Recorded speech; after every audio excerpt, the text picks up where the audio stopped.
꼭 알아야 할 어제의 뉴스.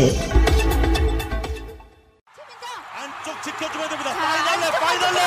자, 그대로 가면 됩니다. 그대로 돌아오면서 대한민국이 가장 먼저 결승선을 통과했습니다.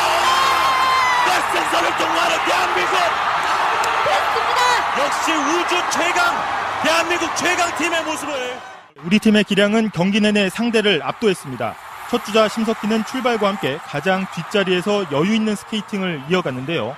22바퀴 남기고 속도를 내기 시작하며 3위로 올라간 우리 대표팀은 차근차근 한 계단씩 따라잡았습니다. 엎치락뒤치락 2위와 3위로 오가던 레이스는 10바퀴를 남겨놓고 우리 팀 특유의 스피드가 나타났습니다. 김아랑이 5바퀴를 남기고 2위로 올라섰고 2바퀴를 남기고 최민정이 선두로 치고 나오며 뒤쫓아오는 2위를 뿌리쳤습니다. 레이스 중반 주자가 바뀔 때 김아랑과 상대 선수의 충돌이 발생한 탓에 레이스 종료 후 사진 판정이 길어지면서 막판까지 애를 태우기도 했는데요. 오늘 금메달로 세계 최강 우리 대표팀은 1992년 이래 치러진 8번의 올림픽 계주에서 6번 정상에 오르는 금자탑을 세우게 됐습니다. 또 이번 계주 금메달로 최민정 선수는 1500m에 이어 대회 2관왕에 올랐고 심석희, 김아랑 선수는 소치에 이어 계주 2연패를 이뤄냈습니다. 평창 올림픽 쇼트트랙 종목에서 벌써 3개의 금메달을 따내며 쇼트트랙 최강국임을 다시 입증한 대표팀은 금메달 3개의 주인이 가려지는 모레까지 상승세를 이어갈 것으로 기대됩니다. 서울 논현동에 있는 이명박 전 대통령의 자택입니다. 퇴임을 앞둔 2012년 내곡동 사저 이전을 추진하다가 부지 매입 과정 등에 문제가 생겨 수사를 받게 되자 원래 살던 집을 재건축하기로 했습니다. 이 공사비에 약 40억 원이 들었다고 합니다. 검찰은 이 가운데 상당 금액이 이 전 대통령 큰형인 다스 이상은 회장의 금융계좌에서 충당된 정황을 포착했습니다. 이 전 대통령이 실소유했다는 의혹이 제기된 도곡동 땅을 1995년 포스코에 판매한 뒤 다스 지분을 사고 남은 돈을 사저 재건축에 투입했다는 겁니다. 이 계좌를 관리한 건 이 전 대통령의 재산을 관리해온 청계재단 사무국장 이병모 씨였습니다. 15일 구속된 이 씨는 검찰에서 직접 현금과 수표를 인출해 공사비에 사용했다고 진술한 걸로 파악됐습니다. 계좌주만 이상은 씨였고 사실은 이 전 대통령의 차명 계좌였다는 겁니다. 또 이 씨가 수십억 원을 출금하는 과정에서 오로지 이 전 대통령의 지시만 있었다고 말한 것으로도 전해집니다. 한 측근은 다양한 시나리오를 놓고 점검해보고 있다고 말했습니다. 검찰이 바로 구속영장을 청구하면 어떻게 해야 할지부터 아예 선제적으로 자진 출두를 하면 어떨지까지 유불리를 따져보고 있다는 겁니다. 검찰이 이 전 대통령을 소환하려면 이 전 대통령과 관련된 여러 의혹을 종합해서 신문하기 위한 준비를 완료해야 하는데 보통 검찰이 1번 질문에 대한 예상 답변을 미리 생각하고 그에 대한 모순점을 추궁하기 위한 2번 답변을 미리 준비하는 식으로 조사 준비를 하고 있습니다. 준비가 완료되기 이전에 갑자기 출두를 하면 곧바로 조사하기는 어려운 겁니다. MB정부 참모에 검찰 출신 법조인이 여럿 있기 때문에 검찰의 허를 찌를 이런 대응책까지 논의를 하고 있는 겁니다. 한마디로 가만히 앉아서 당하지는 않겠다. 이런. 바른미래당 이상돈, 박주현, 장정숙 의원 등 3명은 이른바 비례 3인방으로 불립니다.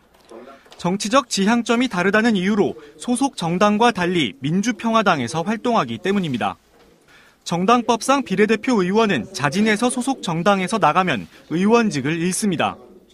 출당시키는 경우만 의원직이 유지돼 다른 당으로 갈 수 있습니다. 하지만 바른미래당 지도부가 이들을 내보내주지 않고 있는 겁니다. 이들의 입당을 바라는 민평당은 3인방에게 당의 요직을 맡기기로 했습니다. 먼저 이상돈 의원에게 당의 정책연구원장을 맡길 예정입니다. 민평당 핵심 관계자는 정책연구원장은 당원이 아닌 사람이 맡은 적이 많다며 박주현, 장정숙 의원에겐 지방선거대책본부의 본부장급 역할을 맡길 계획이라고 말했습니다. 바른미래당을 압박하겠다는 취지인데 바른미래당은 그래도 출당 조치는 없다는 입장입니다. 이에 대해 선관위는 전례가 없는 경우라 명확한 해석이 어렵다면서도 현행법상 이중당적은 불법이지만 다른 당에서 당직을 맡는 건 불법으로 보기 어렵다고 밝혔습니다. 방송 중간에 좋아요를 눌러주시면 새날팀들에게 큰 힘이 됩니다. 미리 감사합니다. 트위터가 진짜 언론입니다. 자, 2부 시작하겠습니다. 드디어 이제 이명박 씨는 올림픽이 끝나고 나면 언제 나를 부르나. 아마 이미 날짜를 조율하고 있을지도 몰라요. 언론이 발표하는 걸 떠나서 뭐 제가 예상하기는 3월 5일, 6일, 7일, 8일 정도. 이제 패럴림픽 그 사이 공간밖에 없어요. 그때 이시영 소환해야 되잖아요. 이상훈도 다시 한 번 더 왔다 가야 되고요. 네. 제도로서의 민주주의가 흔들리고 구타는 일은 이제 없습니다. 민주주의가 밥이고 밥이 민주주의가 되어야 합니다. 그런데 최근에 다스 실소유주의 의혹을 밝힐 스모킹건을 찾았다는 이야기예요. 그래서 지금 영포 빌딩 압수수색 과정에서 빌딩 관리인이 차량에 숨겨둔 외장 하드 그 속에 들어있는 다스 실소유주를 입증할 지금까지 이병모가 지금 구속되고 나서 그 전에 자동차를 뒤졌는데 자동차에서 그게 나왔는데 거기에 보면은 실소유주에게 보고하고 하달 받고 금액을 어떻게 주고 이 모든 자료가 다 들어있답니다. 그러니까 실소유주를 드러낼 핵심 자료를 확보했다 이렇게 발표를 한 건데 저는 이제 그 외장 하드를 차에서 찾았다고 하잖아요. 네. 그게 그냥 찾은 것 같지 않아요. 누군가의 협조 같아요. 아마도. 네. 네. 그리고 제가 여기서 또 이상한 거는 그 120억 비자금 있잖아요. 그것과 관련하여 정호영 특검이 직무유기 혐의로 말하자면 조사를 받고 있었는데 무혐의 처분했잖아요. 그걸 또 어떤 분들은 이제 검찰의 굴욕 이렇게 표현하더만요. 못 찾아냈다 이거지? 못 찾아냈다고 해도 남는 것들이 있는 거죠. 왜 그러냐면 그 120억 원의 비자금이 조성되는 과정이 횡령 과정이거든요. 그렇죠. 비자금은 다 횡령이에요. 예, 횡령이잖아요. 그리고 그 횡령 과정이면 그건 또 뭘 얘기하냐면 다스의 횡령한 만큼 다스가 1년 동안 생산한 지분은 떨어지는 거잖아요. 그렇죠. 예, 회계 부정이 일어나잖아요. 그럼 그건 조세 포탈이 되는 거잖아요. 못 찾아낸 거니까 정호영 특검이. 이상한 거거든요. 제일 이상한 건 120억의 비자금을 혼자서 세상에 1200만 원도 아니고 1억 2천만 원도 아니고 12억도 아니고 120억을 직원 혼자서 비자금을 조성할 때 아무도 몰랐다는 거 되게 웃기고요. 그러니까 그거를 처벌도 받지 않고 지금 회사도 다녀. 이거 막 다 이상해. 그런데 또 정호영 특검에게 무혐의를 해. 네. 이 뭔가 받았다는 거죠. 그러니까 무혐의라기보다는 증거를 못 찾아서 그것을 입증할 만한 단서를 못 찾았다. 이게 정확한 팩트일 것 같아요. 네, 근데 그렇게 되는데 검찰이 아무것도 얻지 않고 그냥 그렇게 무혐의 처분하고 뭐 이런 이상한 게 어디 있어요? 이상한 게 너무 많아요. 그러니까 BBK까지는 이제 사실은 제가 봤을 때 이명박 못 빠져나가고요. 네. 거기에 이제 BBK 수사 전에 거의 확실하게 만들어놨던 국정원 특활비 이 부분도 지금 보도의 표현을 보면 이런 거예요. 증거 성과가 탄탄하다. 그러니까 이게 뭐 구속영장 발부가 안 될 가능성 같은 걸 떠나서 확실하게 이명박 대통령을 잡아낼 올가미를 이제 만들었다. 근데 올림픽이 오히려 이명박한테는 독이 되고 있어요. 제가 봤을 때는. 그렇죠. 이게 굉장히 정치 공세되고 정치 보복 논란도 커지고 그럴 텐데 그냥 올림픽이 너무 재밌어요. 검찰에게 오히려 시간을 엄청 벌어주고 있는. 네. 그런데 이미 수사가 탄탄하다는 거는 그 말을 인정한 사람이 있어요. 김희중 부속실장. 그러니까 여기서 저는 그 구속의 중요성. 네. 구속하면 다 불더만요. 그렇죠. 근데 김희중 그렇게 얘기했잖아요. 자기가 그냥 얘기한 게 아니라 검찰 수사가 너무 탄탄해서 얘기하지 않을 수 없었다. 이렇게 이미 했고요. 이건 제가 봤을 땐 자기 실리도 있을 겁니다. 그냥 본 거 아니에요. 이런 느낌 있잖아. 네. 약간 서로 간에 주고받는 그런 느낌이 있고. 네. 또 하나는 이제 다스 소송비 대납한 거는 이학수 씨도 자수서. 이건이 사면을 대가로 했다. 그 다음 사면에서 이학수까지도 사면이 되고요. 현대에서도 다스 소송비를 대납했다. 요 보도까지 나오고 있으니까. 네. 근데 어쨌든 이번에는 자수서라는 새로운 양식이 등장해서. 자술서하고 자수서는 뭐가 다를까요? 자술서는 검찰의 조사 과정에서 마지막에 써요. 우리가 자술서를. 근데 이 자수서는 미리 쓰는 것 같던데요. 좀 더 자발적인? 네. 더 자발적으로 여기까지 내가 다 불 테니 봐달라 이런 것 같아요. 근데 그 자수서라는 건 저는 이번 과정에서 처음 알았어요. 자수서라는 말을 몰랐던 것 같아요. 과거에는. 그건 법적인 용어는 아닐 것 같아요. 제가 봤을 때는 검찰이 추궁해서 자기가 스스로 인정한다 이런 것보다는 자발적으로 써온 일종의 확인서 같은 그런 느낌이 아닌가 싶어서. 자백서. 네. 네. 뭐 그럴 수도 있고. 의원님께 질문이요. 네. 그럼 이명박은 일단 3월달 초에는 일단 검찰이 출석할 가능성이 높죠. 네, 저는 포토라인에 설 거라고 봅니다. 구속영장은 며칠 만에 발부가 되겠습니까? 3월 5일에 조사 받고 일단 귀가하실 것 같고요. 네. 네. 원래 그렇게 하잖아요. 네. 그리고 귀가하신 상태에서 구속영장이 청구될 것 같습니다. 그럼 2, 3일 정도 기다리면 구속영장은 뭐 제가 그 방송 야근까지 해야 되는 상황. 가끔씩 그렇게 거물들 그럴 것 잡았을 같은데요? 때는 네, 야근하셔야 될 것 같은데요. 어차피 녹음실에는 있는데 그 녹음실 자체에 불은 꺼놓죠. 녹음기구. 그러다가 다시 밤에 빅뉴스가 나오면요. 다시 모든 장비를 켜고 들어와서 혼자 녹음하고 막 그래요. 근데 참 희한한 현상인데 박근혜 대통령에 대해서 박근혜에 대해서는 아직도 할머니들 사이에서 불상타 이 얘기가 돌아요. 그리고 박근혜가 결백하다 이렇게 시위도 해요. 그리고 탄핵에 반대하는 14%가 있어요. 이명박 MB에 대해서는 저는 그 길거리 다니다가도 MB를 옹호하는 소리는 한마디도 못 들어본 것 같아요. 이건 마치 이번 제가 설에 지역을 돌아다니면서 홍준표 대표를 칭찬하거나 옹호하는 소리를 못 들어본 것과 비슷한데 MB에 대해서 지금 이 수사되는 거 있잖아요. 이거를 정치보복이라고 하는 걸 한마디도 못 들어봤어요. 해도 너무했다 이거고. 노무현 대통령 장례식장에서의 이명박 표정을 기억하거든요. 네. 세상에 영원한 것은 없어요. 권력이라는 게. 그래서 함부로 뭔가를 하면 안 돼요. 네. 그리고 언젠가는 드러나기 때문에 비리도 하면 안 됩니다. 그러니까 당시에 정책적으로 인기가 없어서 지지율이 떨어질 수는 있는데 그걸로 사람들이 비난하지는 않잖아요. 근데 이런 식의 끝도 없이 나오는 비리들 이게 숨겨서 그렇지 지금 이명박 비리 중에 우리가 예단하면 안 되겠지만 전 10%도 안 나왔다고 봐요.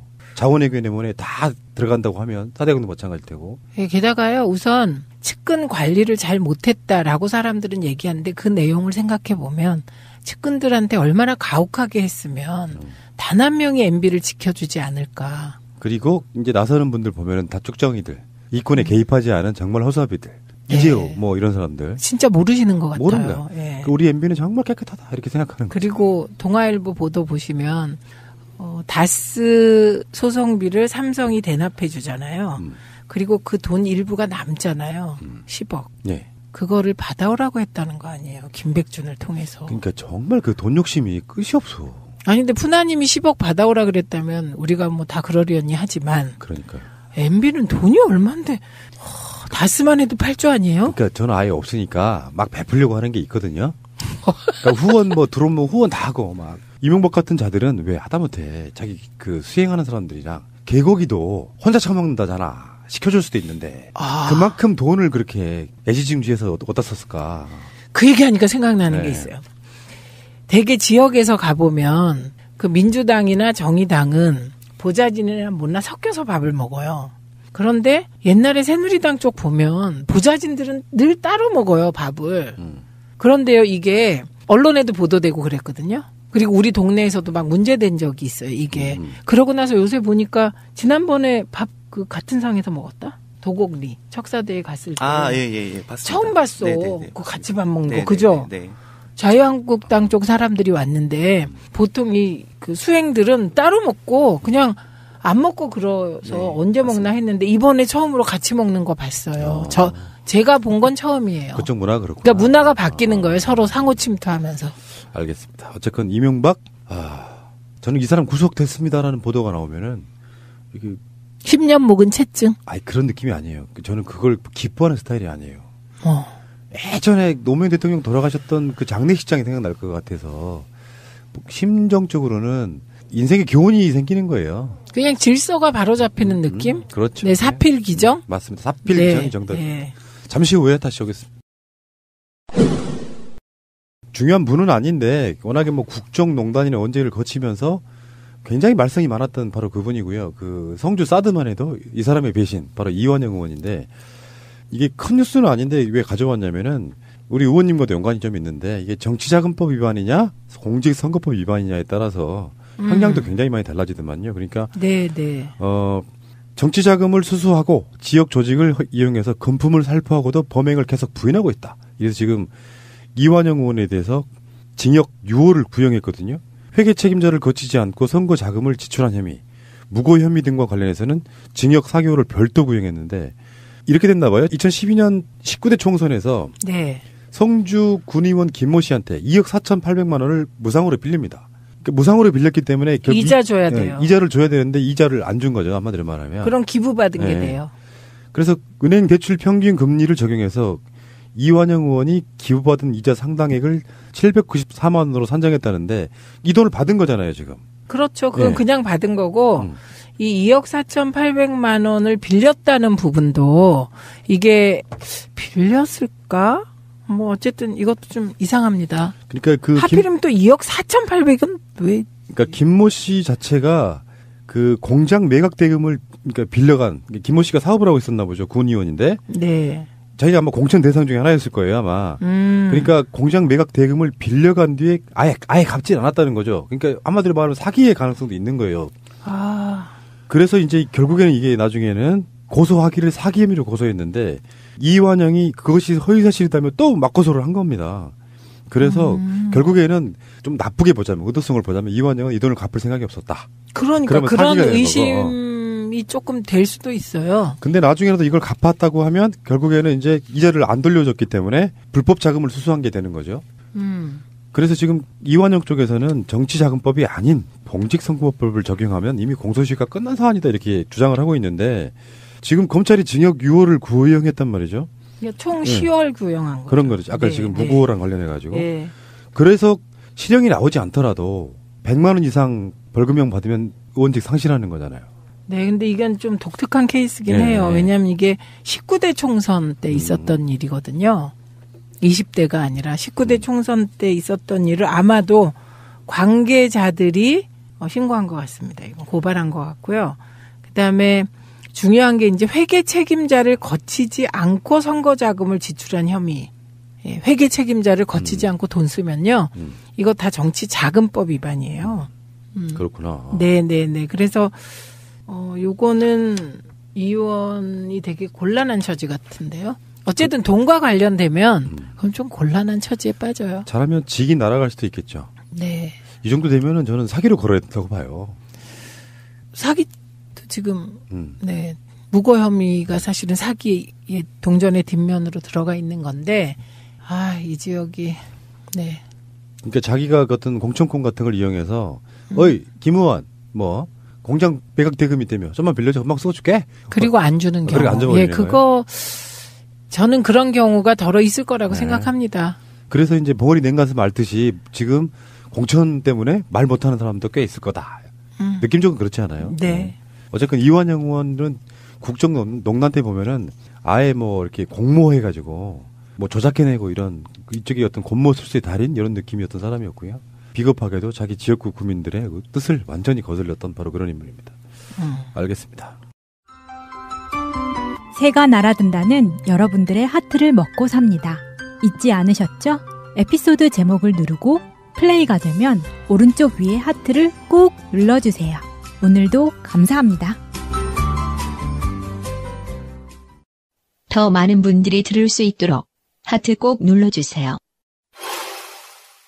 민주평화당과 바른미래당 이분들이 지금 사사건건 충돌하고 있어요. 충돌하고 있는데 오늘 나온 보도에 보면은 박지원 의원이 안철수가 남경필을 만나서 주적은 문재인이라는 발언을 했다는 이야기가 지금 전개 일파만파가 되고 있거든요. 물론 안철수 쪽이나 남경필 쪽은 사실 무근이라고 이야기를 하는데, 그러니까 이야기 핵심이 이런 거예요.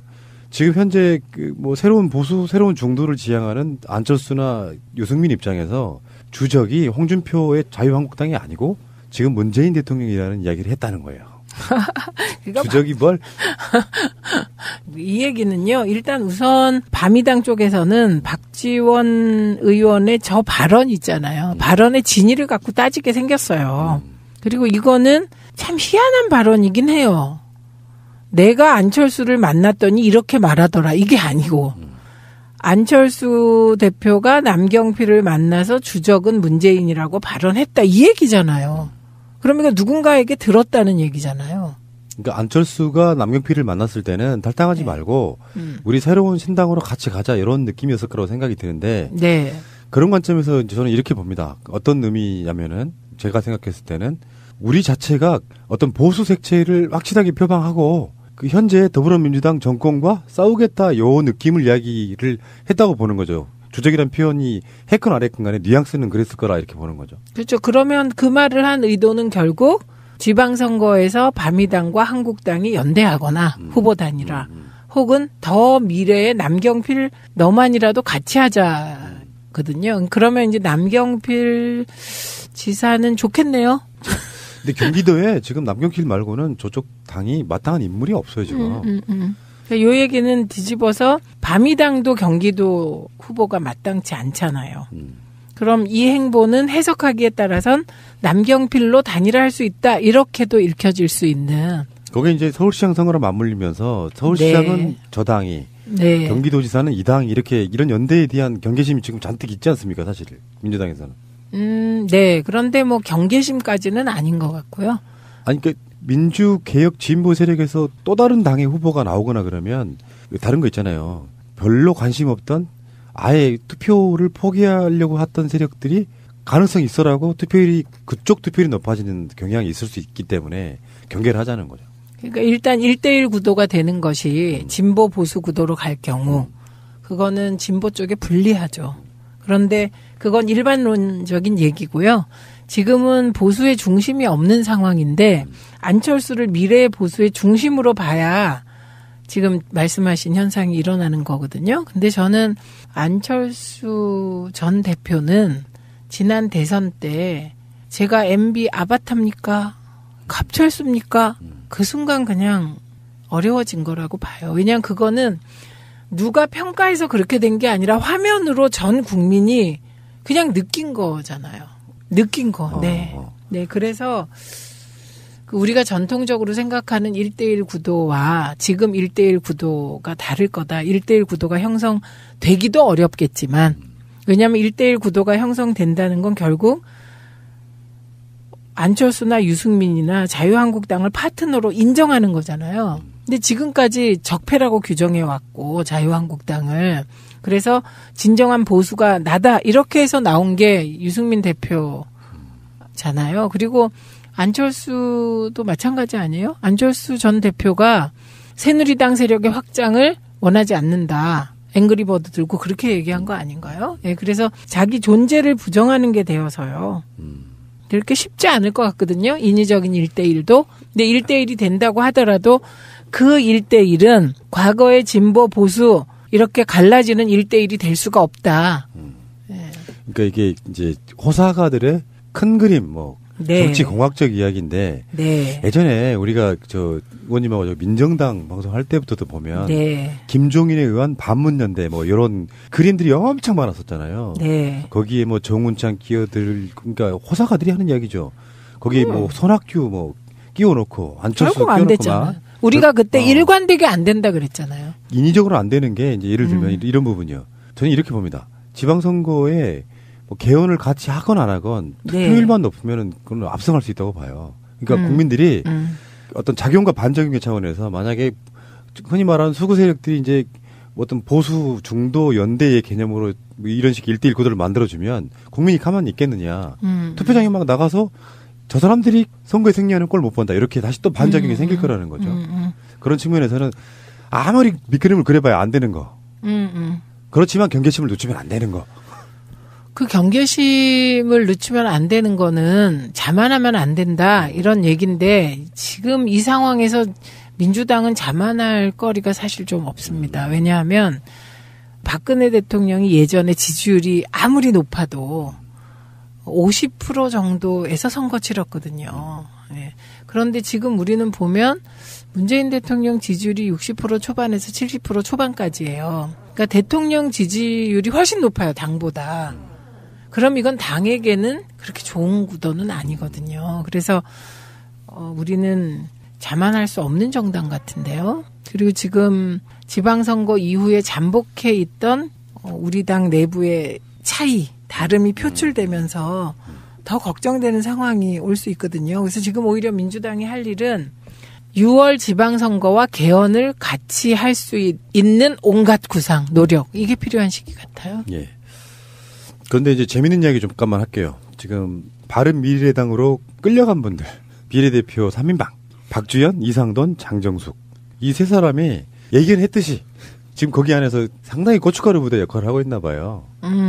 이게 정말 재밌더라고요. 그러니까 그냥 출당시켜주면 오히려 분란이 좀 줄어들 텐데 네. 출당을 안 시키고 정당 교부금도 이번에 보니까 꼼수 써가지고 훨씬 많이 받아갔더만요.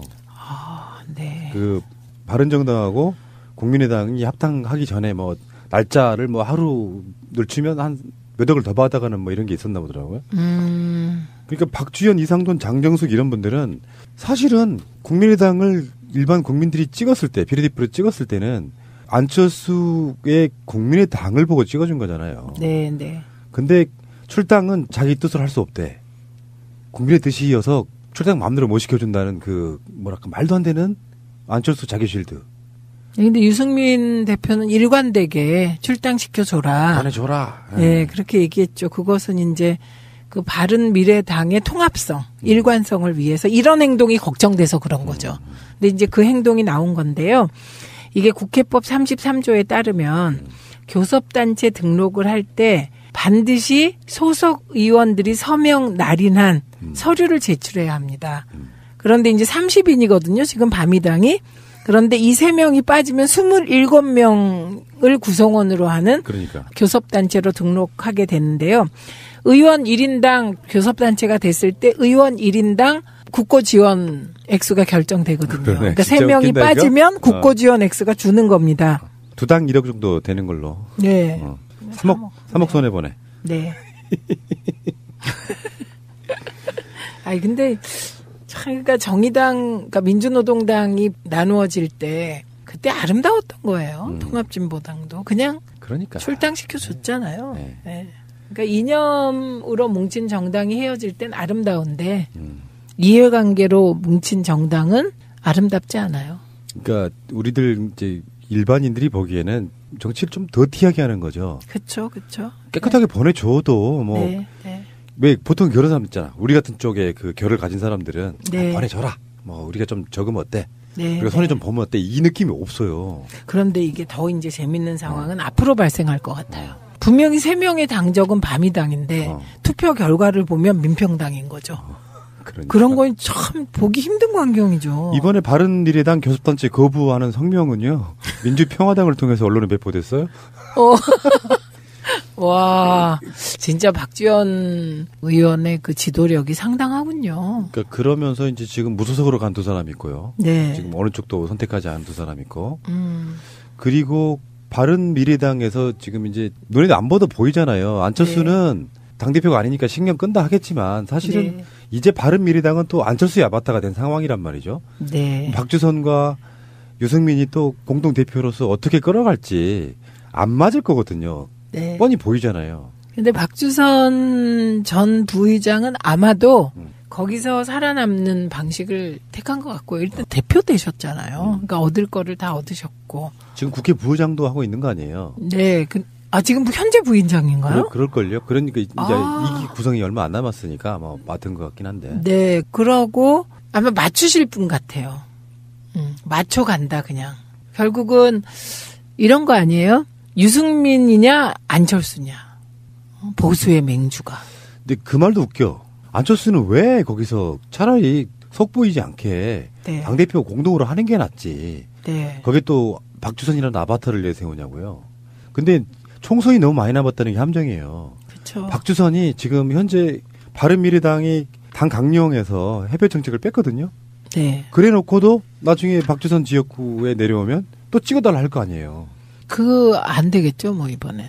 그러니까 총선이 너무 멀리 남았다는 거죠. 네. 총선이 불과 몇 달 안 남았으면 저런 짓거리들 못 하는 거예요. 그렇죠. 일단은 갈 때까지 가보고 그때 가서는 뭐 이합 집산하고 또 뭐 할 수 있겠지라고 생각하는 거지. 이런 구도죠. 이번에 지방선거에서는 1대1 구도를 인위적으로 만들려고 바미당이 먼저 나서진 않아요. 그런데 자유한국당이 원하면 응해요. 이런 구도가 될 테고요. 그래서 바미당 입장에서는 1대1 구도가 되면 그거는 자유한국당이 애걸해서 내는 거죠. 그런 구도가 되고 안 될 가능성이 더 크죠. 근데 더불어민주당은 굉장히 행복하시겠어요. 이를테면은 이게 가진 자의 여유가 돼버렸는데 민주평화당은 사실 문재인 개혁 동참을 무기로 지금 뛰쳐나온 거예요. 명분은 그렇다고. 안철수식으로는 안 돼. 이런 거란 말이에요. 그러니까 대놓고 뭐 아주 특별하게 나쁜 게 아니라면 반대하기도 힘들어요.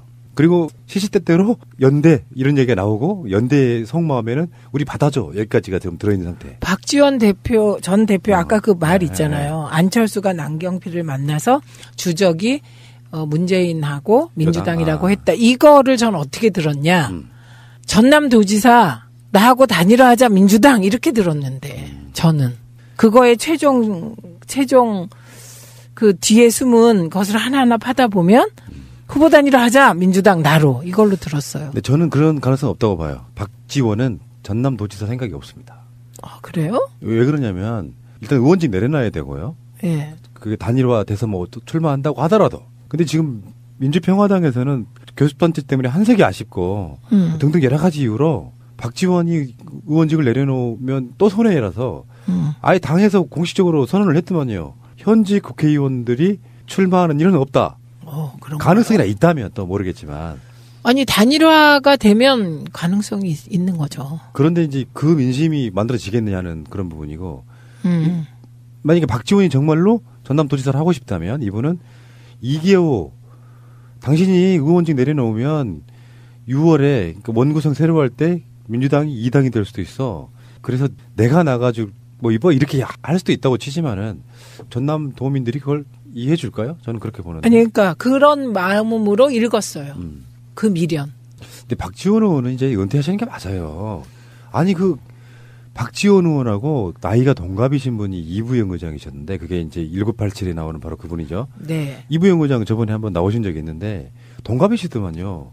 근데 이분은 정계 은퇴한 게 굉장히 아름다워 보였었거든요.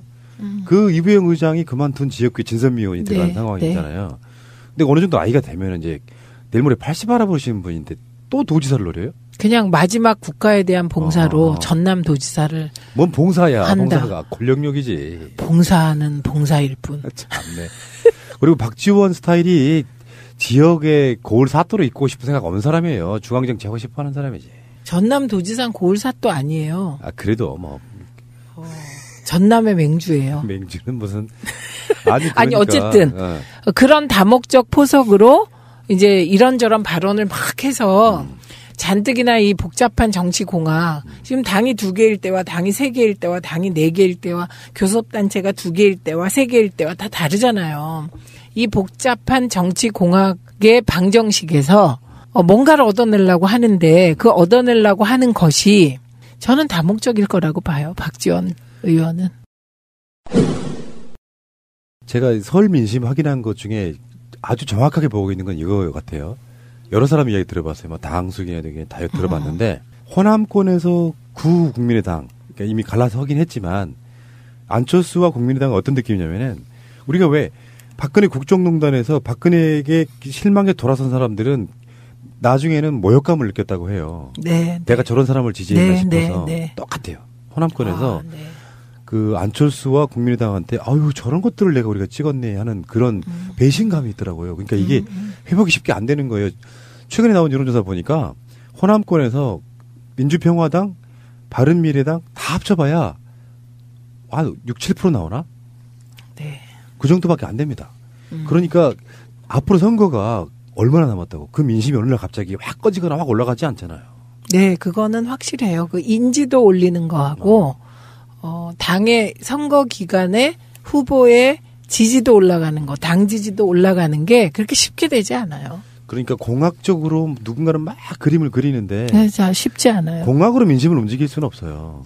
그 공학이 통하는 경우는 그 공학이 통할 만큼 바닥에 뭐가 형성돼 있어야 돼. 예를 들면 우리가 2011년에 민주통합당을 만들어서 2012년에 이제 총선 치르고 대선 치렀잖아요. 물론 그게 최종 성공은 못했지만 그때 민주당하고 혁신과 통합이 통합했을 때 지지율이 43%로 올라갔어요. 그 당이.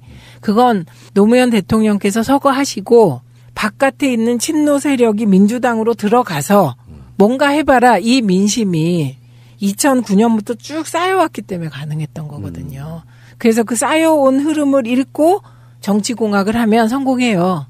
근데 흐름 없이 그냥 머릿속에서 막 하는 경우 되지 않죠. 계속 우리가 여러 번 얘기했지만 안철수라는 사람의 지지 기반은 무당파였어요. 그러니까 지금 아까 말씀하셨을 때 그 무당파가 다시 돌아와서 중간지대에 있다가 안철수와 유승민이 합친 그 당을 지지할 확률이 얼마나 될까. 저는 뭐 쌓아온 게 별로 없고 계속 까먹는 과정이어서요. 별로 없을 거다 이렇게 봐서 정거장 정당이라고 얘기했는데 그걸로 또 폭격 좀 맞았어요. 누구한테요? 트윗에서. 정거장 이곳은 너와 나의 인생이 있는 곳. 음악 듣겠습니다. 자, 그러면 네. 안철수의 서울시장 출마론 가능성 얼마나 보십니까? 유승민 대표 쪽에서 추동하겠죠. 계속 푸시. 예, 선당 후사로. 안철수도 그렇게 말을 해왔으니까 당이 시키면 하겠다. 뭐든 하겠다. 자, 그러면 서울시장하고 송파을 출마론 어느 쪽이 더 가능성이 높다고 생각하세요? 저는 송파을 출마가 가능성이 높다고 저도 생각해요. 그래요. 저도 그렇게 왜냐? 말하고 있어요. 당선 가능성이 더 높아요. 그러니까. 서울시장은 저는 당선 가능성 제로라고 봅니다. 근데 송파는 안철수 대표가 나가면 40% 가능성이 있다고 봐요. 이런 건 어떠세요? 안철수로 단일화, 서울시장은. 그리고 경기는 남경필로 단일화. 요 그림은 그릴 수는 있죠. 이거는 홍준표의 몰락이에요. 그 구도는 홍준표 세력이 지분 다 내놓는다는 거예요. 그러니까 서울특별시에 시장 후보를 안 내긴 힘들죠. 그렇죠. 그러면 당이 없어지는 거예요. 그리고 남경필 지사도 돌아오긴 했지만 홍준표 사람 아니잖아요. 그러니까 서울과 경기를 홍준표 사람 아닌 자유한국당 아닌 사람들이 하는 거죠. 사실상. 그러면 자유한국당은 지방선거 이후에 소멸이에요. 하긴 선거를 하는데 서울도 마찬가지고 경기도 마찬가지고 자기 당의 후보가 없다는 건 굉장히 큰 리스크네요. 서울하고 경기에 자기 당 후보가 없다는 건 당의 존재감이 없어진다는 뜻이고요. 그리고 남경필 지사는 어쨌든 소속이 자유한국당이지만 홍준표 대표 입장에서 뭐가 그렇게 탐탁하겠어요. 그래서 이런 얘기가 지금 나온 게 아니에요. 대선 때도 나왔어요. 대선 때도 그 안철수로 단일화 뭐 유권자가 단일화한다 별의별 말이 다 있었잖아요. 여론조사가 단일화되고 있다 뭐 안 됐잖아요. 그나마 지금 새누리당 자유한국당이 명목을 유지하는 이유가 뭐예요? 홍준표가 후보로 나갔기 때문에. 지금 그 후보가 당대표가 됐기 때문에 당이 유지되는 거잖아요. 이게 이제 흔히 말하는 외통수 같은 느낌인데 네. 연대할 수도 없고 안 할 수도 없고 안 해도 지고 해도 지고 네. 요런 거잖아요. 그러면 나를 지켜야 되니까 안 할 가능성이 높다. 그렇죠. 떨어지더라도 존재감 가셔야 되고 조직은 움직여야 되는 뭐 여러 가지 과정들. 그리고 만약에 집권당 같으면 나눌 게 있잖아요. 그래서 뭐 뭘 해봐요. 근데 지금은 떨어지면 끝인데요. 네, 그러니까 나눌 게 없다. 그럼 우리 방송 이미 나간 이야기입니다만 의원님의 고견. 고견이라기보다. 지금 홍준표는 오세훈을 밀고 싶은가 봐요. 서울시장으로. 네. 가능성. 오세훈은 안 나온다. 성격이? 아니 얻을 게 없으므로. 입당하고 탈당하는 거 보니까 정치적 욕심은 있는데 지금 홍준표 체제의 자유한국당 후보로 나가는 것은 미래에 좋지 않다고 판단할 것 같아요. 오세훈은 제가 봤을 때는 일단 무상급식 건도 있지만 그 정세균 의장하고 종로에서 붙었을 때 진 거 그게 마지막 치명타가 아니었을까 싶어요. 치명타였어요. 그런데 지금 재기하고 싶겠죠. 재기를 자유한국당에서 하고 싶을 것 같아요. 그러니까 오세훈 전 시장이 돼서 생각해 보면 누구하고 하고 싶을 것 같아요. 저는 지방선거 이후에 보수의 승자하고 할 것 같아요. 그래서 총선 때 등판한다. 아니 뭐 재보궐이 있을 수도 있고. 재보궐은 근데 그쪽 사람들은 오세훈이 그렇게 프레시해 보이나 보죠. 우리가 보기에는 정말 그 사악한 정치인의 표본 같은 거거든. 기회주의자. 그 똑같은 거죠. 네. 왜 홍준표 대표를 하냐 그랬더니 자유한국당 사람이 그 나머지보다 나았다는. 참 하기야 지금 거론되는 사람 중에 황교안 뭐 김병준 이런 사람들보다야. 김병준 전 총리 후보. 저 뭐죠? 전 부총리? 아니, 전 부총리. 근데 어쨌든 총리로 낙점이 되긴 했나? 어쨌든 그런. 세상에서 가장 이상한 포지션으로. 어쨌든 거기를 자유한국당이 선택한다는 건 그냥 포기하겠다는 뜻이죠. 그러니까 박근혜 때도 이상한 느낌의 변절. 거기서 지금 국무총리가 튀어나오면 안 되는 상황에서 이상하게 전혀 맡으면 안 되는 상황에서 그냥 맡았죠. 그때 박근혜가 탄핵 모면해 보려고 지금 그 상태에서 어떻게 그 양반은 그 생각을 했을지도 좀 궁금하고요. 거국내가. 네. 김병준 때문에 참여정부 때 굉장히 많은 노무현 대통령의 쉴드 뭐 이런 게 있었잖아요. 기억들 나시겠지만. 그런데 노무현 대통령이 김병준 교수를 신뢰한 면도 있었고요. 네. 참여정부 초기에는 토론에 나가서 정말 쉴드 잘 쳤었죠. 그런데 뭐 세월이 많이 흘러서 세월과 함께 님도 변하고 나도 변하고 뭐 그런 거네요. 자, 마지막으로 질문 하나 드리겠습니다. 김부겸, 김경수, 유명춘 세 사람 중에 출마는 몇 사람이 한다? 한 명. 누군지 제가 맞춰볼까요? 네. 김경수. 네. 저는 그렇게 보시는 거예요? 네. 지금 현직 장관인 분들은 나가고 싶은 마음, 안 나가고 싶은 마음이 반반일 것 같습니다. 왜냐하면 확률적으로는 선출직으로 4년 보장받는 게 낫지 않나? 이런 생각을 해보거든요. 당선이 되는 확신만 있다면 등 떠밀려서라도 누가 좀 밀어줬으면 좋겠다 이런 거 있잖아요. 근데 그 사람의 꿈이 어딘가에 따라 달라질 것 같아요. 꿈이 최종 종착지가 대권인 사람. 그거를 대비해서 보면 김부겸 장관의 선택도 복잡해지죠.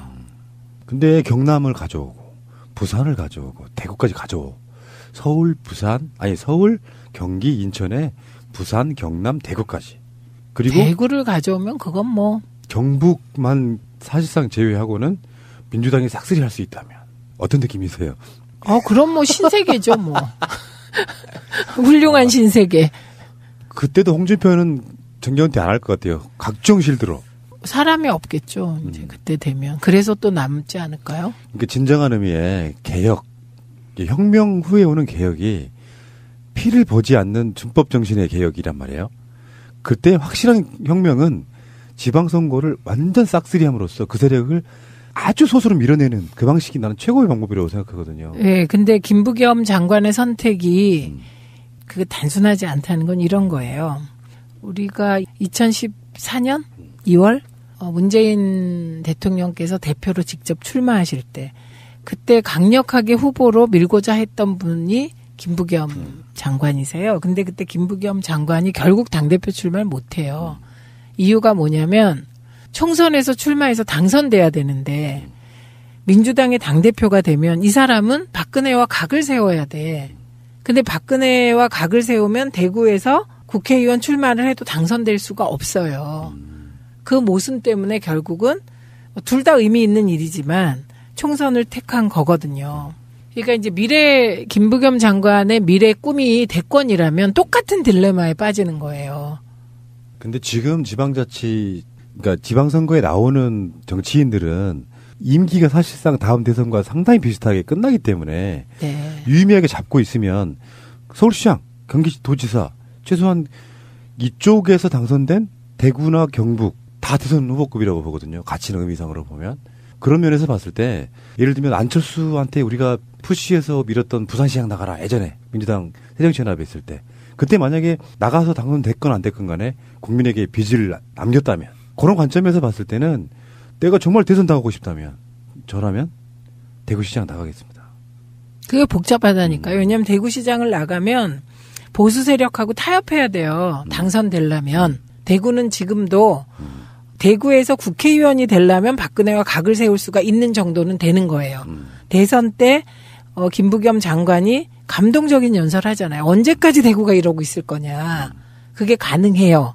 국회의원으로선. 대구시장은 그렇지 않다니까요. 시정을 펼쳐야 되기 때문에 그렇게 단순치는 않다. 여기까지. 네. 그 의원님 반대하시는 거군요. 그게 반대인가? 아니 생각을 말씀하셨고. 네. 잘 알겠고요. 의원님하고 이렇게 나누다 보니까 뭔가 좀 내가 생각했던 거에 대한 확신도 생기고 안정감도 생기고 그렇습니다. 네. 자 고생하셨고요. 네. 설 지나고 이제 또 바빠지시는 가운데 봄이 오고 있습니다. 점점점 봄이 다가오고 있습니다. 네, 완전한 봄이 오기를. 그렇죠. 빼앗긴 들에도 봄은 오는 거였는데 네. 봄은 일단 왔어요. 네. 자, 고생하셨고요. 다음 주에 뵙겠습니다. 고맙습니다. 고맙습니다. 완전한 대한민국 문재인과 손잡고 다시 하나 되는 우리 끊지 마세요. 끊지 마세요.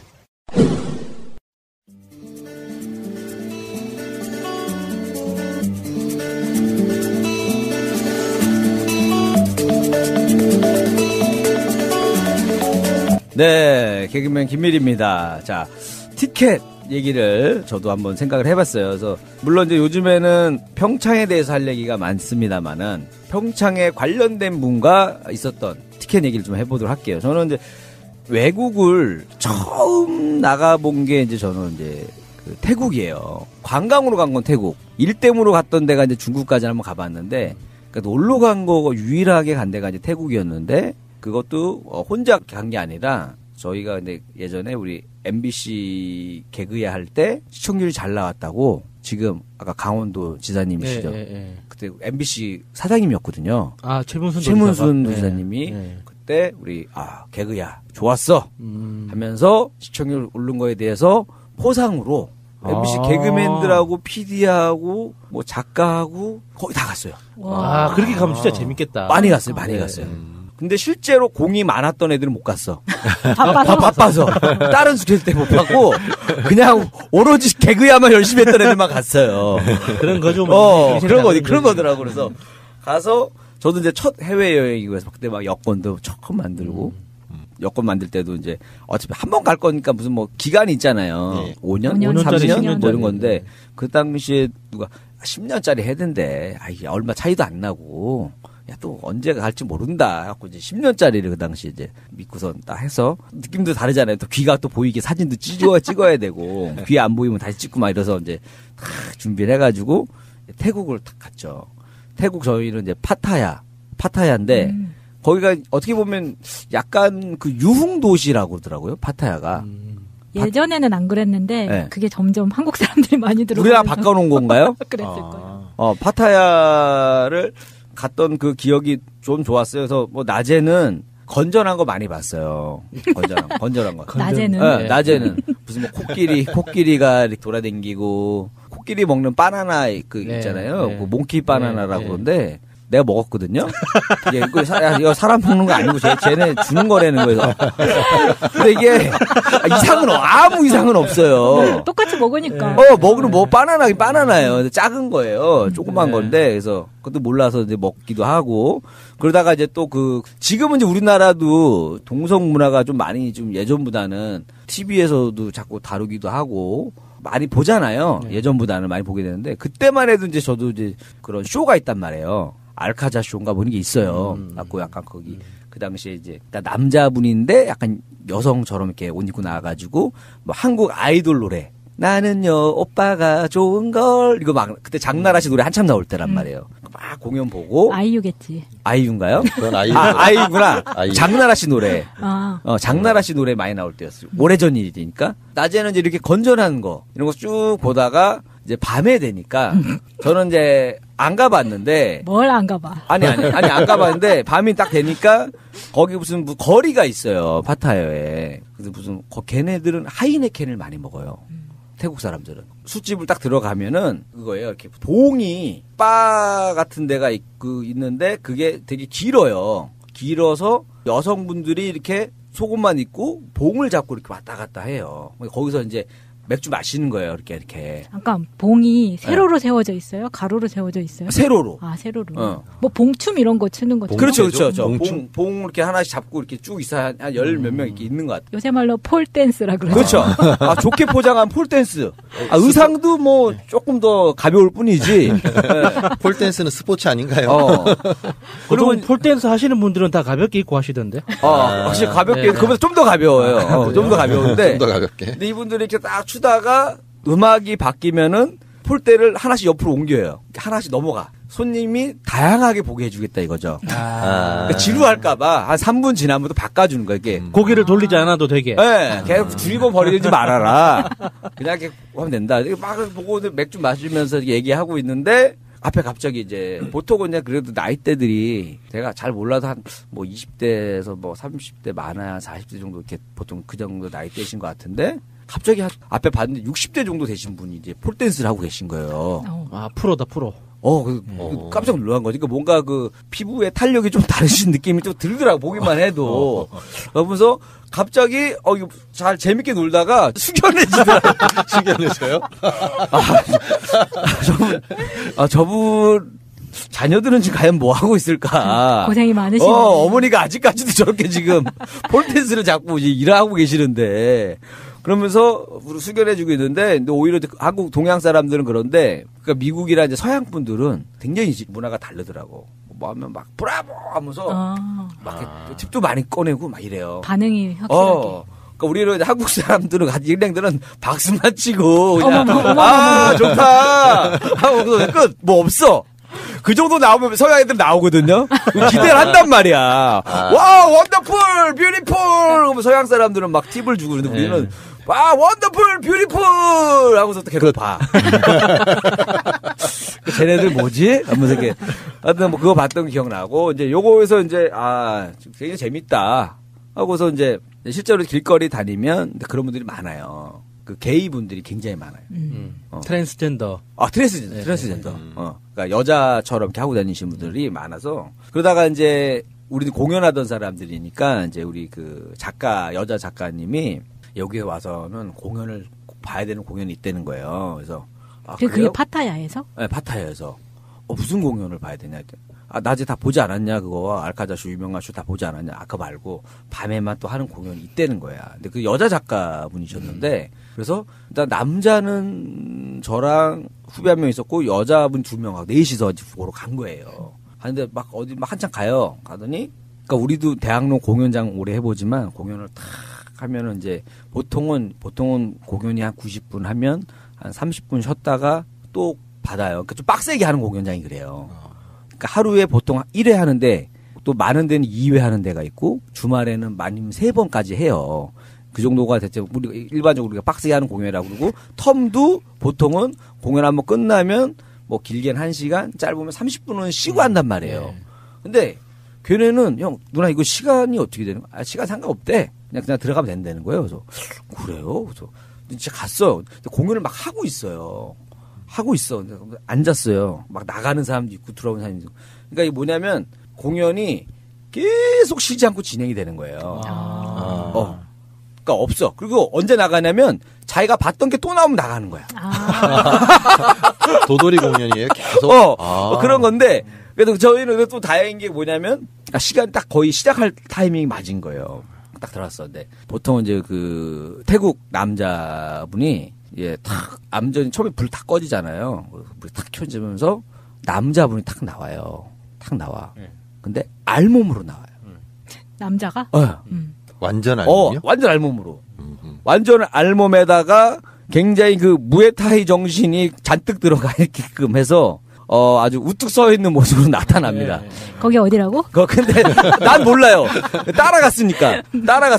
근데 딱 나오자마자 박수가 나와.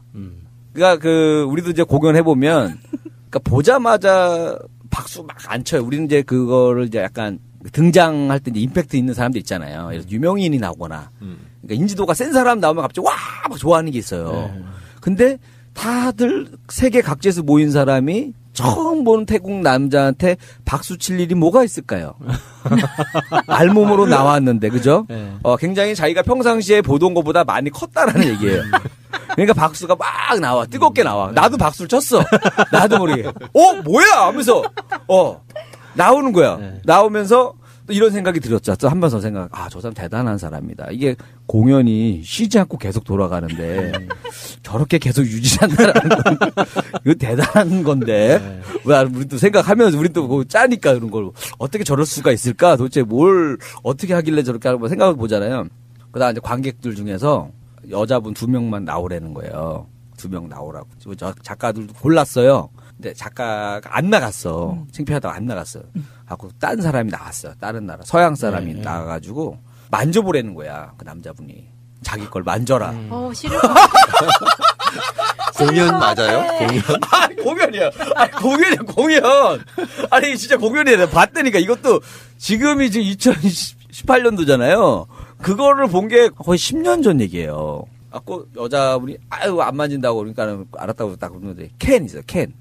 역시 하이네켄, 걔는 하이네켄 좋아하니까. 네. 하이네켄 500짜리 두 개를 양쪽에서 이제 누가 딱 그 캔을 잡아달래요. 그 여자분한테. 그러면은 캔을 잡고 있어라. 이렇게 딱 가운데 딱 잡고 있으면 그 남자가 자기 물건 가지고 캔을 양쪽을 탁탁 치면서 찌그러뜨려요. 그럼 박수가 나와. 와! 박수가 나와. 박수가 나와. 아이고. 그러면서 근데 그게 가능해? 공연 맞아요? 아니 근데 그게 약간 빈 거죠 가운데가. 빈 거지. 아니 비어도 그렇지. 비어도 그렇지. 그 정도 길이가 돼요. 차력사구나. 그 정도 찌그러뜨릴 정도의 그걸 됩니다. 육아루로 보면 충분히 가능하다고 생각해요.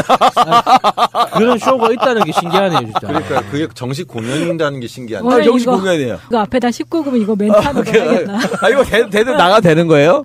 어쨌든 그 공연이니까. 근데 나도 이제 어디 가서 어떻게 봤는지 우리도 이제 그걸로 시작으로 해서 뭐 또 중간에 별의별 공연이 다 있어요. 그리고 마지막에는 또 실제로 남자분하고 여자분하고 무대에서 실제로 그런 게 있었어요.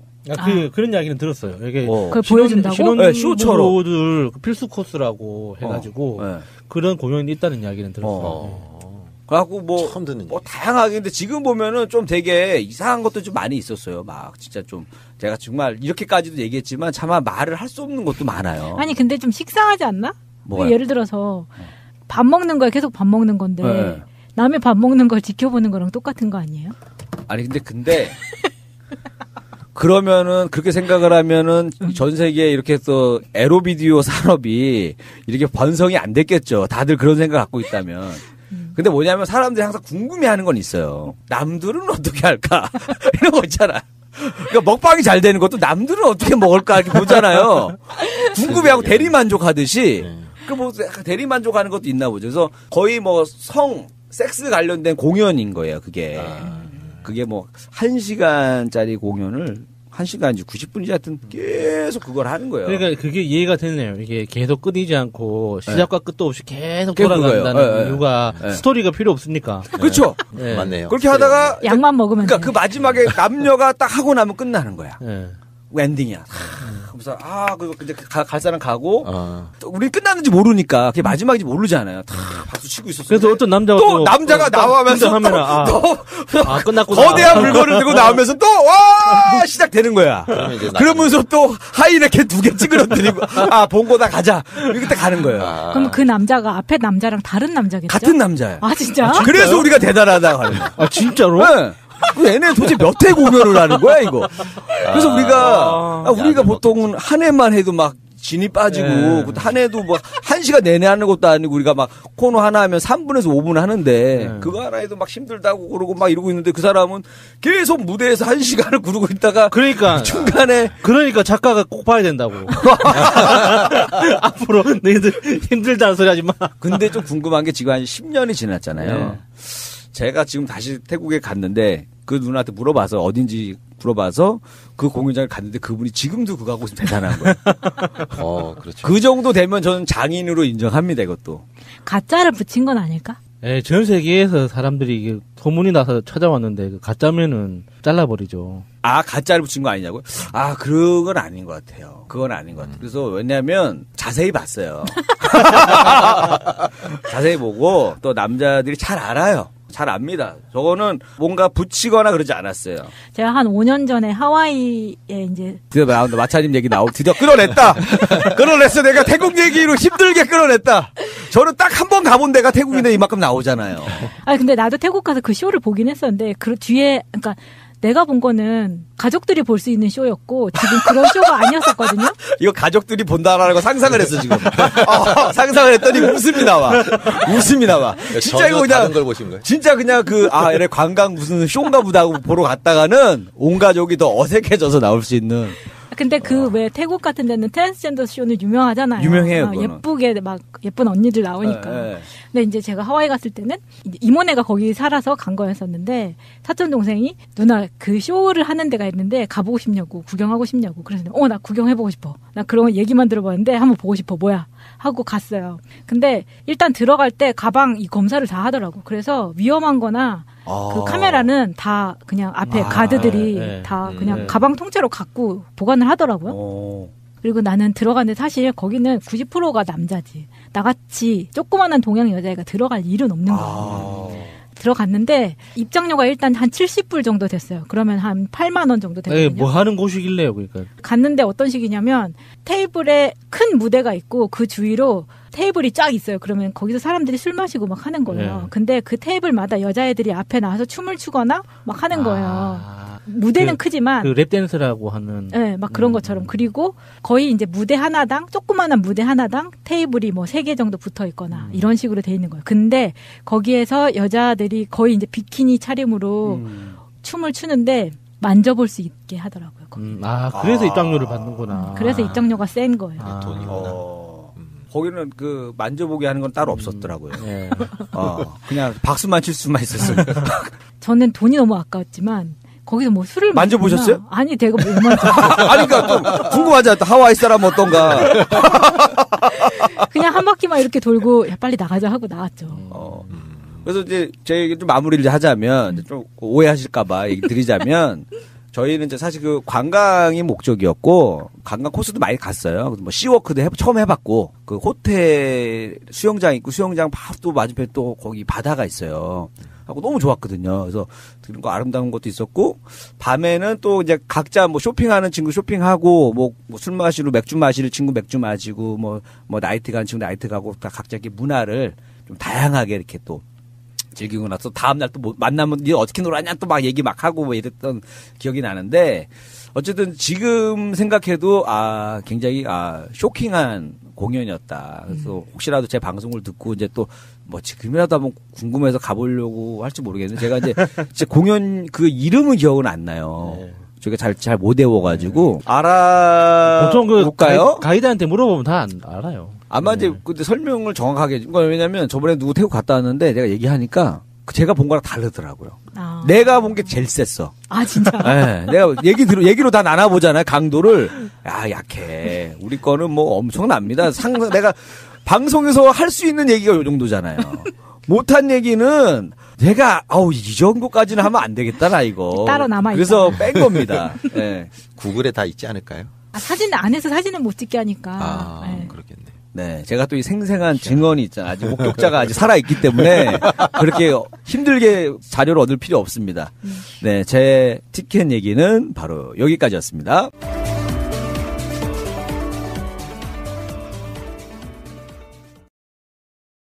에 대해서 징역 6월을 구형했거든요. 회계 책임자를 거치지 않고 선거 자금을 지출한 혐의, 무고 혐의 등과 관련해서는 징역 4개월을 별도 구형했는데 이렇게 됐나 봐요. 2012년 19대 총선에서 성주 군의원 김모 씨한테 2억 4,800만 원을 무상으로 빌립니다. 그러니까 무상으로 빌렸기 때문에 이자 줘야 돼요. 이자를 줘야 되는데 이자를 안 준 거죠. 한마디로 말하면. 그럼 기부받은 게 돼요. 그래서 은행 대출 평균 금리를 적용해서 이완영 의원이 기부받은 이자 상당액을 794만 원으로 산정했다는데 이 돈을 받은 거잖아요, 지금. 그렇죠. 그건 그냥 받은 거고 이 2억 4,800만 원을 빌렸다는 부분도 이게 빌렸을까? 뭐 어쨌든 이것도 좀 이상합니다. 그러니까 하필이면 또 2억 4,800은 왜? 그러니까 김모 씨 자체가 그 공장 매각 대금을 그러니까 빌려간 김모 씨가 사업을 하고 있었나 보죠. 군의원인데. 네. 자기가 아마 공천 대상 중에 하나였을 거예요, 아마. 그러니까 공장 매각 대금을 빌려간 뒤에 아예 갚지 않았다는 거죠. 그러니까 한마디로 말하면 사기의 가능성도 있는 거예요. 그래서 이제 결국에는 이게 나중에는 고소하기를 사기 혐의로 고소했는데 이완영이 그것이 허위사실이다며 또 맞고소를 한 겁니다. 그래서 결국에는 좀 나쁘게 보자면 의도성을 보자면 이완영은 이 돈을 갚을 생각이 없었다. 그러니까 그런 의심이 조금 될 수도 있어요. 근데 나중에라도 이걸 갚았다고 하면 결국에는 이제 이자를 안 돌려줬기 때문에 불법 자금을 수수한 게 되는 거죠. 그래서 지금 이완영 쪽에서는 정치자금법이 아닌 공직선거법을 적용하면 이미 공소시효가 끝난 사안이다 이렇게 주장을 하고 있는데 지금 검찰이 징역 6월을 구형했단 말이죠. 총 10월 구형한 거죠. 그런 거죠. 아까 지금 무고랑 관련해가지고. 그래서 실형이 나오지 않더라도 100만 원 이상 벌금형 받으면 의원직 상실하는 거잖아요. 네, 근데 이건 좀 독특한 케이스긴 해요. 왜냐하면 이게 19대 총선 때 있었던 일이거든요. 20대가 아니라 19대 총선 때 있었던 일을 아마도 관계자들이 신고한 것 같습니다. 이건 고발한 것 같고요. 그다음에 중요한 게 이제 회계 책임자를 거치지 않고 선거 자금을 지출한 혐의. 예, 회계 책임자를 거치지 않고 돈 쓰면요. 이거 다 정치 자금법 위반이에요. 그렇구나. 네네네. 그래서 요거는 이 의원이 되게 곤란한 처지 같은데요. 어쨌든 돈과 관련되면 그건 좀 곤란한 처지에 빠져요. 잘하면 직이 날아갈 수도 있겠죠. 네. 이 정도 되면은 저는 사기로 걸어야 된다고 봐요. 사기도 지금 네 무고 혐의가 사실은 사기의 동전의 뒷면으로 들어가 있는 건데 이 지역이 네. 그러니까 자기가 어떤 공천권 같은 걸 이용해서 어이 김 의원 뭐 공장 매각 대금이 되면 좀만 빌려줘 금방 써줄게. 그리고 안 주는 경우. 예, 그거 저는 그런 경우가 덜어 있을 거라고 생각합니다. 그래서 이제 벙어리 냉가슴 앓듯이 지금 공천 때문에 말 못하는 사람도 꽤 있을 거다. 느낌적으로 그렇지 않아요? 네. 어쨌든 이완영 의원은 국정농단 때 보면은 아예 뭐 이렇게 공모해가지고 뭐 조작해내고 이런 이쪽에 어떤 권모술수의 달인 이런 느낌이었던 사람이었고요. 비겁하게도 자기 지역구 구민들의 그 뜻을 완전히 거슬렸던 바로 그런 인물입니다. 알겠습니다. 새가 날아든다는 여러분들의 하트를 먹고 삽니다. 잊지 않으셨죠? 에피소드 제목을 누르고 플레이가 되면 오른쪽 위에 하트를 꾹 눌러주세요. 오늘도 감사합니다. 더 많은 분들이 들을 수 있도록 하트 꼭. 네. 아무도 몰랐다는 거 되게 웃기고요. 그러니까 그거를 처벌도 받지 않고 지금 회사도 다녀. 이거 막 다 이상해. 그런데 또 정호영 특검에게 무혐의를 해. 네. 이 얘기는 뭔가 받았다는 거죠. 그러니까 무혐의라기보다는 증거를 못 찾아서 그것을 입증할 만한 단서를 못 찾았다. 이게 정확한 팩트일 것 같아요. 네, 근데 그렇게 되는데 검찰이 아무것도 얻지 않고 그냥 그렇게 무혐의 처분하고 뭐 이런 이상한 게 어디 있어? 이상한 게 너무 많아요. 그러니까 BBK까지는 이제 사실은 제가 봤을 때 이명박 못 빠져나가고요. 네. 거기에 이제 BBK 수사 전에 거의 확실하게 만들어놨던 국정원 특활비 이 부분도 지금 보도의 표현을 보면 이런 거예요. 증거 성과가 탄탄하다. 그러니까 이게 뭐 구속영장 발부가 안 될 가능성 같은 걸 떠나서 확실하게 이명박 대통령을 잡아낼 올가미를 이제 만들었다. 근데 올림픽이 오히려 이명박한테는 독이 되고 있어요. 제가 봤을 때는. 그렇죠. 이게 굉장히 정치 공세되고 정치 보복 논란도 커지고 그럴 텐데 그냥 올림픽이 너무 재밌어요. 검찰에게 오히려 시간을 엄청 벌어주고 있는. 네. 그런데 이미 수사가 탄탄하다는 거는 그 말을 인정한 사람이 있어요. 김희중 부속실장. 그러니까 여기서 저는 그 구속의 중요성. 네. 구속하면 다 불더만요. 그렇죠. 근데 김희중 그렇게 얘기했잖아요. 자기가 그냥 얘기한 게 아니라 검찰 수사가 너무 탄탄해서 얘기하지 않을 수 없었다. 이렇게 이미 했고요. 이건 제가 봤을 땐 자기 실리도 있을 겁니다. 그냥 본 거 아니에요. 이런 느낌 있잖아. 네. 약간 서로 간에 주고받는 그런 느낌이 있고. 네. 또 하나는 이제 다수 소송비 대납한 거는 이학수 씨도 자수서. 이건이 사면을 대가로 했다. 그 다음 사면에서 이학수까지도 사면했죠. 사면이 되고요. 현대에서도 다수 소송비를 대납했다. 요 보도까지 나오고 있으니까. 네. 근데 어쨌든 이번에는 자수서라는 새로운 양식이 등장해서. 자술서하고 자수서는 뭐가 다를까요?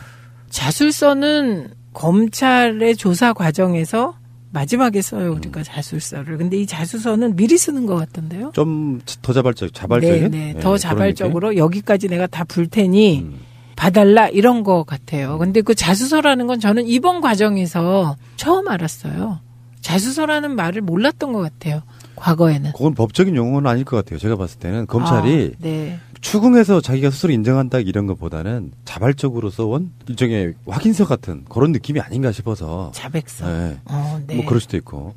의원님께 질문이요. 네. 그럼 이명박은 일단 3월달 초에는 일단 검찰이 출석할 가능성이 없죠. 네, 저는 포토라인에 설 거라고 봅니다. 구속영장은 며칠 만에 발부가 되겠습니까? 3월 5일에 조사받고 일단 귀가하실 것 같고요. 네. 원래 그렇게 하잖아요. 네. 그리고 귀가하신 상태에서 구속영장이 청구될 것 같습니다. 그럼 2, 3일 정도 기다리면? 구속영장은 뭐. 제가 그 방송 야근까지 해야 되는 상황. 가끔씩 그렇게 거물들 잡아챌 때는. 네, 야근하셔야 될 것 같은데요. 어차피 녹음실에는 있는데 그 녹음실 자체에 불은 꺼놓죠. 녹음기구. 그러다가 다시 밤에 빅뉴스가 나오면요. 다시 모든 장비를 켜고 들어와서 혼자 녹음하고 막 그래요. 근데 참 희한한 현상인데 박근혜 대통령에 대해서, 박근혜에 대해서는 아직도 할머니들 사이에서 불상타 이 얘기가 돌아요. 그리고 박근혜가 결백하다 이렇게 시위도 해요. 그리고 탄핵에 반대하는 14%가 있어요. 이명박 MB에 대해서는 저는 그 길거리 다니다가도 MB를 옹호하는 소리는 한마디도 못 들어본 것 같아요. 꼭 알아야 할 어제의 뉴스. 안쪽 지켜주면 됩니다. 파이널레. 자, 그대로 가면 됩니다. 그대로 돌아오면서 대한민국이 가장 먼저 결승선을 왔습니다. 결승선을 통과하는 대한민국. 그렇습니다. 역시 우주 최강 대한민국 최강팀의 모습을. 우리 팀의 기량은 경기 내내 상대를 압도했습니다. 첫 주자 심석희는 출발과 함께 가장 뒷자리에서 여유 있는 스케이팅을 이어갔는데요. 22바퀴 남기고 속도를 내기 시작하며 3위로 올라간 우리 대표팀은 차근차근 한 계단씩 따라잡았습니다. 엎치락뒤치락 2위와 3위로 오가던 레이스는 10바퀴를 남겨놓고 우리 팀 특유의 스피드가 나타났습니다. 김아랑이 5바퀴를 남기고 2위로 올라섰고 2바퀴를 남기고 최민정이 선두로 치고 나오며 뒤쫓아오는 2위를 뿌리쳤습니다. 레이스 중반 주자가 바뀔 때 김아랑과 상대 선수의 충돌이 발생한 탓에 레이스 종료 후 사진 판정이 길어지면서 막판까지 애를 태우기도 했는데요. 오늘 금메달로 세계 최강 우리 대표팀은 1992년 이래 치러진 8번의 올림픽 계주에서 6번 정상에 오르는 금자탑을 세우게 됐습니다. 또 이번 계주 금메달로 최민정 선수는 1500m에 이어 대회 2관왕에 올랐고 심석희, 김아랑 선수는 소치에 이어 계주 2연패를 이뤄냈습니다. 평창 올림픽 쇼트트랙 종목에서 벌써 3개의 금메달을 따내며 쇼트트랙 최강국임을 다시 입증한 대표팀은 금메달 3개의 주인이 가려지는 모레까지 상승세를 이어갈 것으로 기대됩니다. 서울 논현동에 있는 이명박 전 대통령의 자택입니다.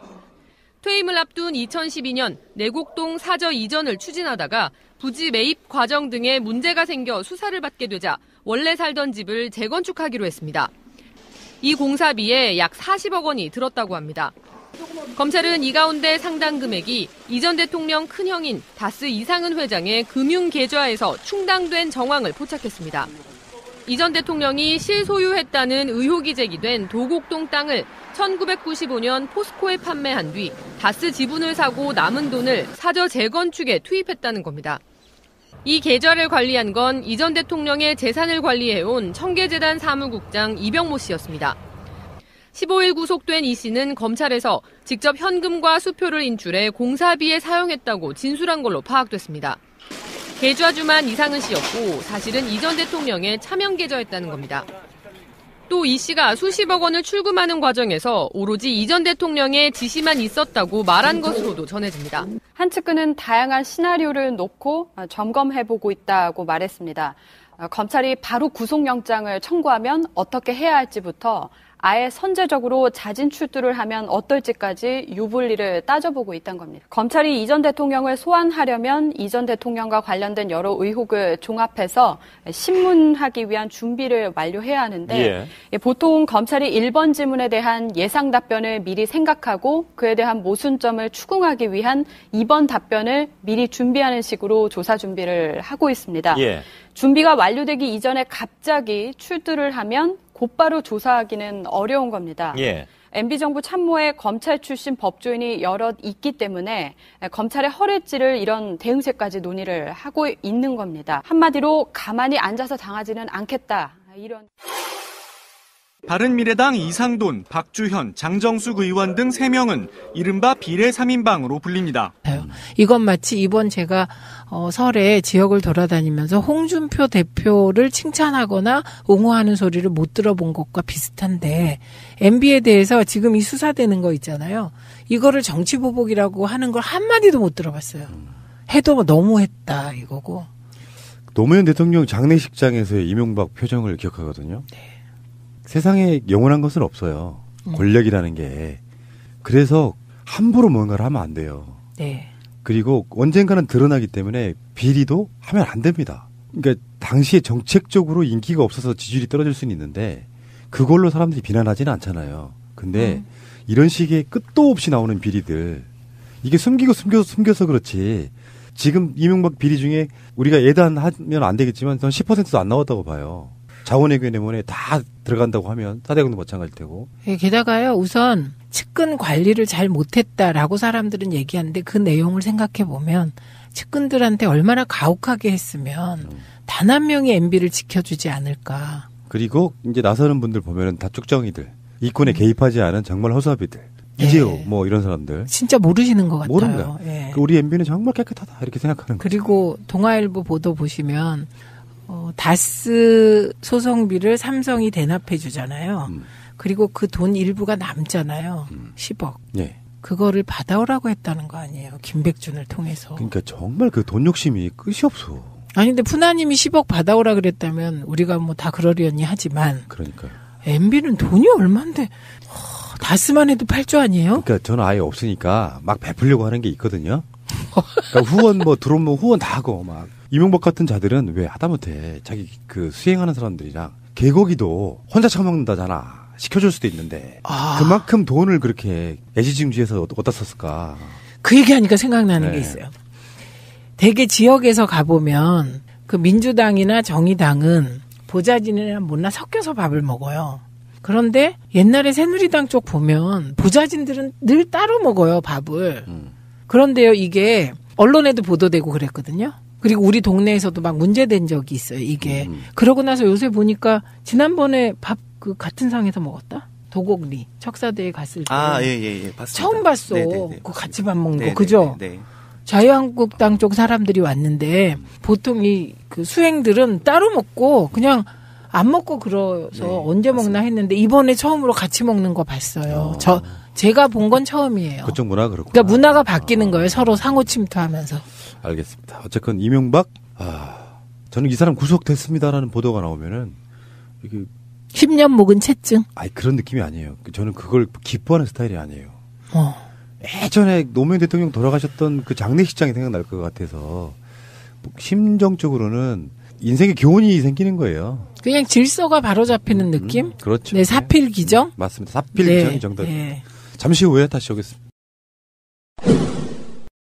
중요한 분은 아닌데 워낙에 뭐 국정농단이나 언제를 거치면서 굉장히 말썽이 많았던 바로 그분이고요. 그 성주 사드만 해도 이 사람의 배신 바로 이완영 의원인데 이게 큰 뉴스는 아닌데 왜 가져왔냐면은 우리 의원님과도 연관이 좀 있는데 이게 정치자금법 위반이냐 공직선거법 위반이냐에 따라서 형량도 굉장히 많이 달라지더만요. 그러니까 네. 정치자금을 수수하고 지역 조직을 이용해서 금품을 살포하고도 범행을 계속 부인하고 있다. 이래서 지금 이완영 의원 정치적 지향점이 다르다는 이유로 소속 정당과 달리 민주평화당에서 활동하기 때문입니다. 정당법상 비례대표 의원은 자진해서 소속 정당에서 나가면 의원직을 잃습니다. 출당시키는 경우만 의원직이 유지돼 다른 당으로 갈 수 있습니다. 하지만 바른미래당 지도부가 이들을 내보내주지 않고 있는 겁니다. 이들의 입당을 바라는 민평당은 3인방에게 당의 요직을 맡기기로 했습니다. 먼저 이상돈 의원에게 당의 정책연구원장을 맡길 예정입니다. 민평당 핵심 관계자는 정책연구원장은 당원이 아닌 사람이 맡은 적이 많다며 박주현, 장정숙 의원에겐 지방선거대책본부의 본부장급 역할을 맡길 계획이라고 말했습니다. 바른미래당을 압박하겠다는 취지인데 바른미래당은 그래도 출당 조치는 없다는 입장입니다. 이에 대해 선관위는 전례가 없는 경우라 명확한 해석이 어렵다면서도 현행법상 이중 당적은 불법이지만 다른 당에서 당직을 맡는 건 불법으로 보기 어렵다고 밝혔습니다. 방송 중간에 좋아요를 눌러주시면 새날팀들에게 큰 힘이 됩니다. 미리 감사합니다. 트위터가 진짜 언론입니다. 자, 2부 시작하겠습니다. 드디어 이제 이명박 씨는 올림픽이 끝나고 나면 언제 나를 부르나. 아마 이미 날짜를 조율하고 있을지도 몰라요. 언론에 발표하는 걸 떠나서 뭐 제가 예상하기는 3월 5일, 6일, 7일, 8일 정도. 이제 패럴림픽 그 사이 공간밖에 없어요. 그때 이시영 소환해야 되잖아요. 이상훈도 다시 한 번 더 왔다 가야 되고요. 네. 제도로서의 민주주의가 흔들리고 구타는 일은 이제 없습니다. 민주주의가 밥이고 밥이 민주주의가 되어야 합니다. 그런데 최근에 다스 실소유주의 의혹을 밝힐 스모킹건을 찾았다는 이야기예요. 그래서 지금 영포 빌딩 압수수색 과정에서 빌딩 관리인이 차량에 숨겨둔 외장 하드, 그 속에 들어있는 다스 실소유주를 입증할, 지금까지 이병모가 지금 구속되고 나서 그 전에 자동차를 뒤졌는데 자동차에서 그게 나왔는데 거기에 보면은 실소유주에게 보고하고 하달 받고 금액을 어떻게 주고 이 모든 자료가 다 들어있답니다. 그러니까 실소유주를 드러낼 핵심 자료를 확보했다 이렇게 발표를 한 건데 저는 이제 그 외장 하드를 차에서 찾았다고 하잖아요. 네. 그게 그냥 찾은 것 같지 않아요. 누군가의 협조 같아요. 아마도. 네. 네. 그리고 제가 여기서 또 이상한 거는 그 120억 비자금 있잖아요. 그것과 관련하여 정호영 특검이 직무유기 혐의로 말하자면 조사를 받고 있었는데 무혐의 처분했잖아요. 그걸 또 어떤 분들은 이제 검찰의 굴욕 이렇게 표현하더만요. 못 찾아냈다 이거지? 못 찾아냈다고 해도 남는 것들이 있는 거죠. 왜 그러냐면 그 120억 원의 비자금이 조성되는 과정이 횡령 과정이거든요. 그렇죠. 비자금은 다 횡령이에요. 예, 횡령이잖아요. 그리고 그 횡령 과정이면 그건 또 뭘 얘기하냐면 다스의 횡령한 만큼 다스가 1년 동안 생산한 지분은 떨어지는 거잖아요. 그렇죠. 예, 회계 부정이 일어나잖아요. 그럼 그건 조세 포탈이 되는 거잖아요. 못 찾아낸 거니까 정호영 특검이. 이상한 거거든요. 제일 이상한 건 120억의 비자금을 혼자서 세상에 1200만 원도 아니고 1억 2천만 원도 아니고 12억도 아니고 120억을 직원 혼자서 비자금을 조성할